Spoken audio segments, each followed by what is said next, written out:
সমগ্ৰ ৰাজ্যৰ লগতে নগাঁৱত চৰকাৰী NPS কৰ্মচাৰীৰ কৰ্মবিৰতি আৰু ধৰ্মঘট কাৰ্যসূচী। ৰাষ্ট্ৰীয় পেন্সন নীতি বাতিল কৰি পুৰণি পেন্সন নীতি পুনৰ প্ৰৱৰ্তনৰ দাবীত অসমৰ শিক্ষক কৰ্মচাৰী সমাজৰ সুৰক্ষাৰ স্বাৰ্থত সমগ্ৰ ৰাজ্যৰ লগতে নগাঁৱতো সৰ্বাত্মক কৰ্মবিৰতি আৰু ধৰ্মঘট কাৰ্যসূচী ৰূপায়ণ। নগাঁও জিলা আয়ুক্তৰ কাৰ্যালয় চৌহদত সদৌ অসম চৰকাৰী NPS কৰ্মচাৰী সংস্থাৰ নগাঁও জিলা সমিতিৰ উদ্যোগত এই ধৰ্মঘট কাৰ্যসূচী।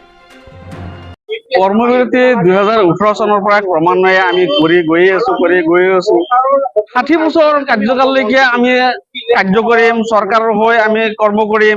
60 বছৰ হোৱাৰ পিছত আমি যেতিয়া অৱসৰ গ্ৰহণ কৰিম, অৱসৰ কৰাৰ পিছত আমি জানো বেলেগ কিবা কাম কৰাৰ আমাৰ হেৰি থাকিব, এবিলিটি থাকিব?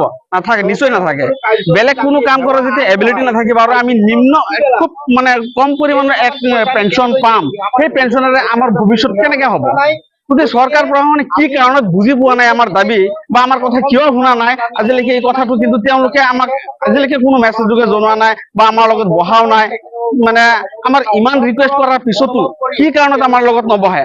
আমি কি মানে তেওঁলোকৰ সেৱা আগবঢ়াই থকা নাই নেকি? বা আমাৰ ক'ৰবাত কম কৰিছো নেকি আমি সেৱাত? বা আমাৰ কি মানে দুখটো ক'ত?